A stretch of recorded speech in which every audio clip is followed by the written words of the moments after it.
The Evergreen Media Network Studios, brought to you by Evergreen Media, creating cohesive marketing campaigns. Evergreen Media in Vero Beach. No one told me that. No one told me that. No one told me that. In pregnancy highs and lows, we are tackling the I didn't knows. It's the No One Told Me podcast with Janay and Tay.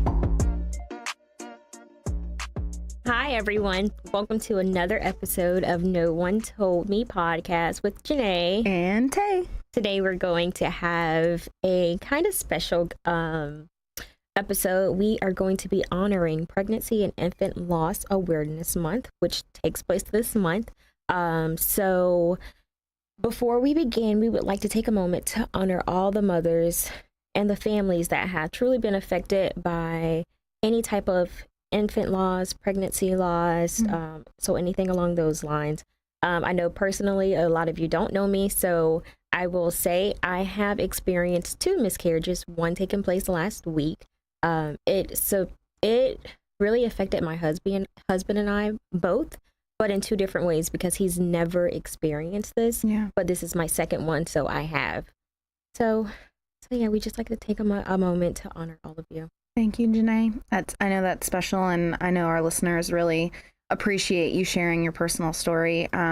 What is your recommendation to families in regards to, after you have a loss, what are the next steps when you're ready to receive help? What would be your recommendation? I would say my personal and professional advice would be to communicate and support your partner throughout the entire journey.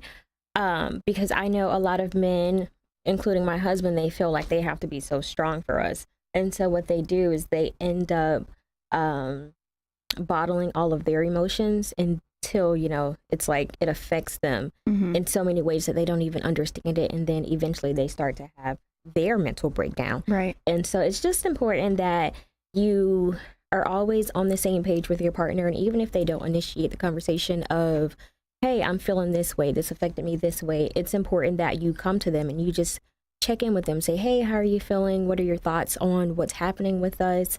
And Healthy Start also, we provide bereavement support, and we also have partner agencies like the VNA, Melissa King. She's a person that you can also reach out to. Right. Yeah, so that's awesome resources for our county. And then if you're not local to Indian River County and you're listening, obviously there are other resources in other areas, but we definitely recommend you researching that in your area if that's something you're looking for. Well, thank you for sharing, Janay, and being transparent. And I know a lot of mothers can relate and appreciate your honesty and transparency. We're all human, and we all go through the same battles. Yeah, absolutely. All right. Well, we're going to jump in today's segment today. So with our 2 special guests, Mike Felton, he is our Indian River County Healthy Start Fatherhood Coordinator, and Ron Toperzer, Realtor and Dancing with the Star Committee member. Welcome, and thank you guys for joining us today. Thank you. Good morning. All right, Mike. Well, just over a year ago, we started our fatherhood program, and you've been a vital role in, really building that program and making it aware to our community and bringing the dads in and just seeing these testimonials. So can you tell us a little bit about the program and just some of the statistical research that we see about how being present and involved and responsible in your child's life and partner's life plays an impact? Absolutely, and thank you. You're being too kind. We are a great team there, so I can't do it by myself. So you guys have been fantastic through that. But so we run a fatherhood program, and we offer support, education, awareness, because we want to bring awareness on how important that is to mom and baby during that time. We also want to advocate for our dads. So I thank Janay for bringing up her personal experience and her husband's, because a lot of times dad does not get asked, how are you, when there's a loss. Dad is focused on mom. Himself doesn't ask himself how he's doing. So it's something in fatherhood that we are attempting to bring a light to and start asking dads to check themselves when they have a loss as well, because they need to be there and healthy to support mom more. As far as some of the statistics that are important and make for healthy infants and healthy moms is dad really is kind of the support system there. Involved father is always taking stress off mom. He is there to support her, and the more involved he is, the more he's willing to do, the more he's willing to be part of that whole thing from early pregnancy all the way through birth. The less stress mom has. When mom has less stress, her mental health is better. If her mental health is better, her physical health is better. If her mental health and physical health is better, baby is much more happy and healthy when he comes out. There's a ton of statistics on fatherhood.org and the National Fatherhood Initiative that will tell you that an involved father is going to increase birth weights for babies. It's going to increase mom's mental health awareness and stress level. It's going to, studies have shown that mom is less likely to smoke during pregnancy when dad is involved, and and more likely to attend prenatal care when dad is involved supporting her. Awesome. So with the engagement of the fathers that you've had so far, because we just had one of the graduations after the 12-week. I don't want to say, program, but yes, I guess it sort of is a program, but they've been in the program for 12 weeks. So they had their graduation and are still involved. And what is some of the biggest barriers that you see with dads? So the biggest barrier for most of the dads is just comfortability, getting out of their comfort zone. We as men have kind of been trained to not share things, keep things bottled up, as Janay had mentioned. Being uncomfortable with saying how we feel. So the biggest barrier for them is getting most of the guys honestly come in because their wife's urging them to and wants them to, so they want to make her happy, so they begrudgingly come in. What happens after a few sessions, though, is they will keep going and going, and they once you get them talking, they don't want to stop. They've had all this stuff bottled in for so long that it just comes out, and they are so much. We get guys that finish and want to come back and keep coming. So well, and that speaks to you and our other fatherhood staff that is just doing an amazing job working with these dads. I thank you, but it really speaks to our the want of these men to have this outlet that they've kind of been told they shouldn't do. So well, give yourself credit too, because you are a cool guy. So thank you. And I can say, when we are out in the community, guys are just enthusiastic about the fact that we offer programs for dads, because a number one response that we get from fathers are, really, you guys have something for fathers? Like, no one ever thinks of us. And this is all walks of life, ages, stages. So every dad is invited. So it's a wonderful program. Thank you, Mike, and your team for the work that you're doing. Absolutely. It's a pleasure. Yeah, absolutely.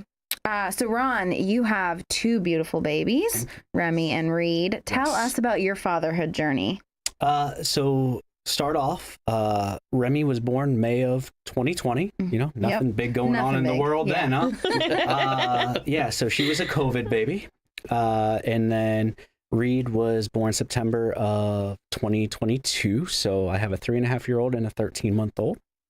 I wish that there would have been the fatherhood classes before Remy was born, because the whole title of "No one told me," no kidding. That is very true.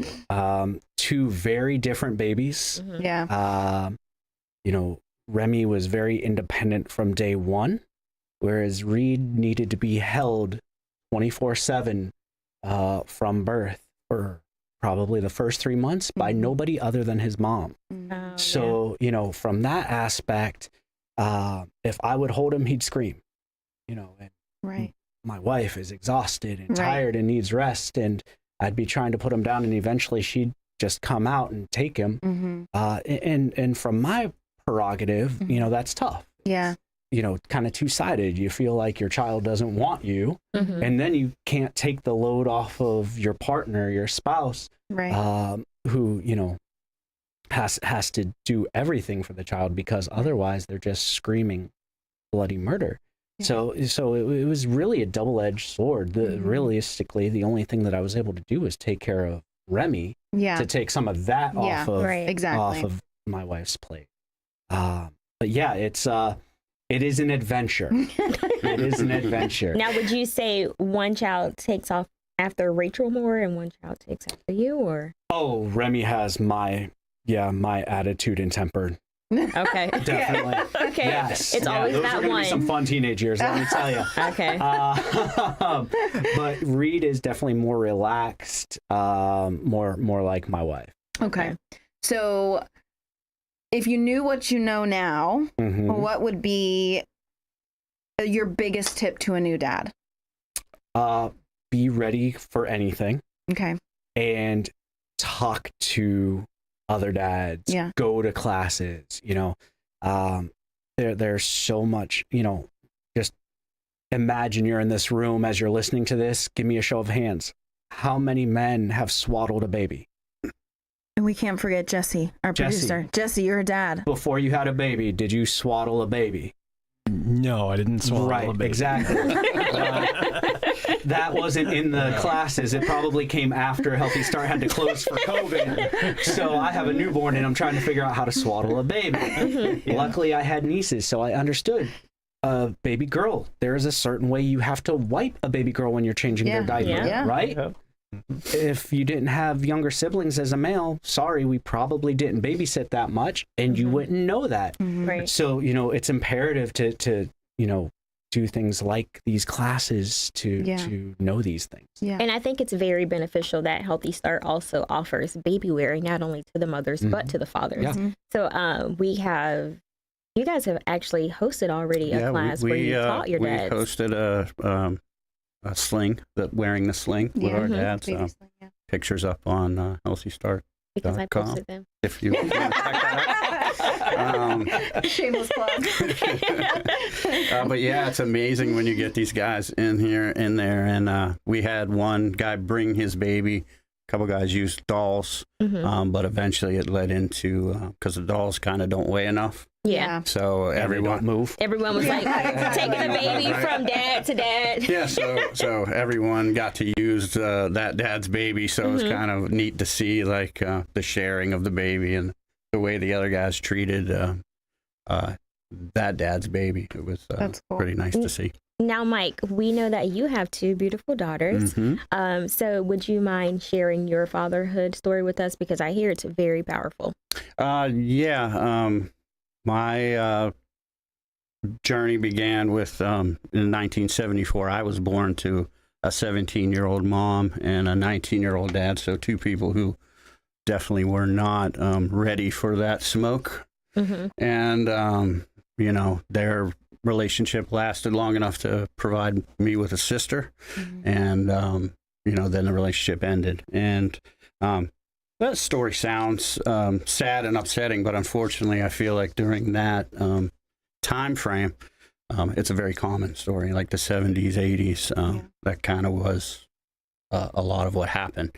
It's thankfully becoming a little different now. Obviously, you still have those instances, but a lot more people seem to be putting in the work to be positive parents a little more. But just growing up that way, I had a young father who, did young men things. And when he did pick us up, he was great. We had a great time, had a good relationship to him.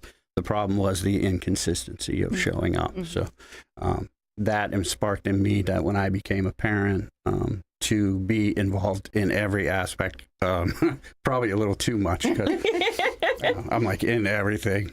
It's actually role reverse at my house. My wife's like, I don't want to be bothered with it. You handle all that extracurricular stuff. So Because you do most of the traveling and stuff with your girls. Because you always tell us about it in the office. Both of my girls, I have 19 and 13 at this point, so I'm at the opposite end of Ron, and doesn't get any easier. Just to let you know. Bigger kids, bigger problems. They say. Yeah, right. But they're both were. My 19-year-old is out of sports now. She graduated high school, but she played high-level softball for 10 years. So we traveled all over the state every weekend. We were on a field somewhere all day long. My 13-year-old now swims.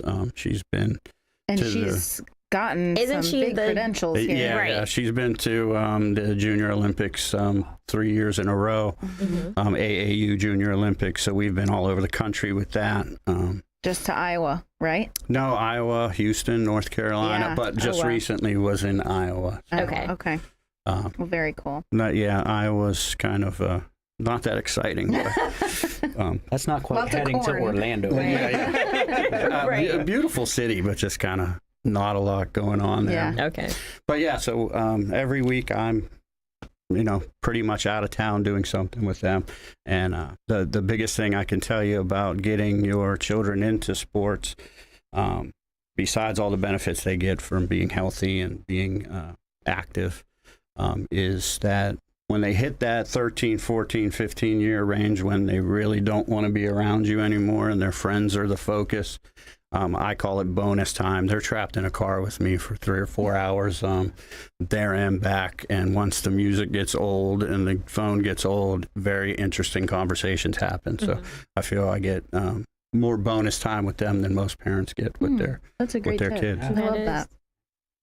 So, Ron and Mike, what do you think about? We know that statistically, women are more known to ask for help. Why do you think that men are less likely to ask for help regarding fatherhood, medical, anything? Again, we are conditioned as children to be tougher, right? We are, which is women are so tough. So that's just kind of a smokescreen, right? Thank you. But we are taught, conditioned that you put on a facade and it's weak to ask for help. It's it's the stereotypical men don't like to ask for directions deal, right? And I work in it, and I'll still find myself falling into I don't need any help. I'm fine. I can do whatever. So it's just been societally conditioned not to do that over a long period of time, to where now we have to kind of break that cycle a little bit, which is what fatherhood is for. Yeah. Getting some guys out of their comfort zone a little bit. Yeah. What do you think, I Ron? couldn't agree more. We are taught from a young age, you show emotion, you show weakness, right? Yeah. So asking for help means that, you can't do it yourself. So that's just that inherent thing that has been, like you said, Mike, conditioned in us from birth, generationally, right? And I think we're getting better as a society, but generationally, it's just always been, the man is the provider, the man is this, the man is that, and it means if you can't do something, that's a weakness, and you should be. So asking for help is very taboo. Yeah. As a And result. So I would say, as a mother, it's very easy to pick up or sense, if I'm around other mothers, if a mom is struggling with something, I just kind of volunteer my help with her directly asking me. So would you say, the first part is, would you say that it is easy for you to sense when another man is in need of a little bit of assistance, because you guys are so trained to be kind of insensitive and not accept the help? And also with the current legislative decisions that Florida has passed in hopes of supporting fathers through their fatherhood journey, would you say that fathers are taking to those new laws, or are you thinking that they are still kind of pushed back and reserved from them? So to answer your first question, I think a lot of that has to do with how well do you know the individual. Whereas I think with females, you kind of can pick up on a tendency, especially with a new mother, whether you know her well or not. Right? You can kind of see it. Whereas I think with a male, you almost have to know that person's personality. Like, I have a friend who I know, if they're making a joke about something, that means it's something troubling them. Right. Okay. Right. So All it's right. that wall of humor So, there. yeah, exactly. So, but I know that because I know that person. Right, And I know right. their personality. As far as legislation kind of breaking down walls, I think it's going to take time, because I think just simply most men don't pay attention to that and even know that that is occurring. Right. Okay. Right. So I think, needs to be talked about more in the media more for men to utilize that. Yeah, totally. So the first part of your question is a little unfair for me to answer because yes, I can identify when a man is struggling, but I've also been in social work field for 20 years, so I can see things that probably another guy wouldn't pick up on. So Okay. I don't think men day to day will actually pick up on it unless he said there's cues. For example, it's funny what he said because I just had a pretty traumatic situation personally over the past month, and you reach out to friends and they get the news, and their first, of course, my group of guys I know, their first response is they're going to give me a hard time about it, right? But then every day after that, they call and check up on me, right? So it's the initial, I'm uncomfortable with this exchange, so I have to make it a joke, Right. and then after that, it's how you doing? I was thinking about you today. Oh, I'm good. Yeah. Thanks for the call. Okay. Yeah. So. Yeah, absolutely. And how can fathers that live within our area get involved with your fatherhood program? They can go on the Healthy Start website. There's a way to sign up and get a referral to me directly through that process. If the mother of your child is involved in home visitation services, you can go through their worker to get a referral directly to me. Or you can call me directly at 772-269-2905. That goes directly to me. I will be the one answering that call. And we'll get you an appointment to come in and hear about the program first. Awesome. Well, cool. Well, before we head off for this segment, and Jesse, I'm including you in this. What is your favorite thing, although I'm sure there's a multitude, what is your favorite thing about being a dad? Go ahead. You've got the most experience. Yeah, you get the opportunity to live through things you didn't get to experience. That's a little bit selfish, but it's also, just to watch them go through things, both positively and negatively, and how they handle it, and how is the biggest source of pride and things I like to do. Those times going to the weekends off, they sound like a drag sometimes, especially when they're really little. Watching 8-year-old softball is, like watching paint dry. But it's amazing. I'd rather not be anywhere else at that time. So. Yeah. Because mine are so young yet, I will say that my favorite thing is also the most bittersweet thing. And it's literally just watching them change day to day, month to month. Like my daughter loves Chick-fil-A, right? Yeah. And she'll say Chick-away. Oh. But as she's pronouncing things more and more correctly, it's like, oh, but that's not my little baby anymore. Yeah. Right. Reed is now walking and running, and it's like, as excited as you are for that to happen, you're like, but he doesn't need me to hold him to take him place to place anymore. So my favorite thing, watching them grow. The thing I hate the most, watching them grow. Yeah. All right, Jesse, what about I can you? relate. Yeah, I can relate to those answers, definitely, especially watching them grow. I think for me personally, my favorite thing, I love to teach my kids new things. My daughter is in 6th grade. She's having a hard time with the long division. So I got to relearn that myself and then teach it to her. And then just to, when they are learning something, just the look on their face when they actually get it. I mean, that's really cool. I love that part. That's awesome. Well, I've loved listening to just these conversations that we've had with you guys and hearing specifically those 3 things. So we want to thank you so much for joining us today and being a part of this, and just spreading the word about being an involved father and the role that they play in their child's life. So I want to thank you guys again. Thank you to our listeners, and thank you for joining us on another episode of No One Told Me with Janay and Tay. And Taylor forgot to announce Oh, what did I that forget? next month Oh, yes.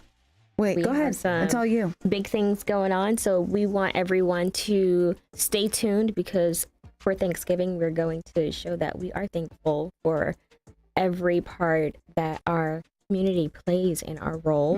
We will be having a Thanksgiving giveaway to a special family. So stay tuned to figure out how you can enter that. And we also will be talking about Dancing with Real Stars. Oh, there we go. Yeah. Thank you for reminding me about that, Janay. Well, once again, thank you so much for listening, and we will catch you next time. Thanks, Janay. Sorry about that.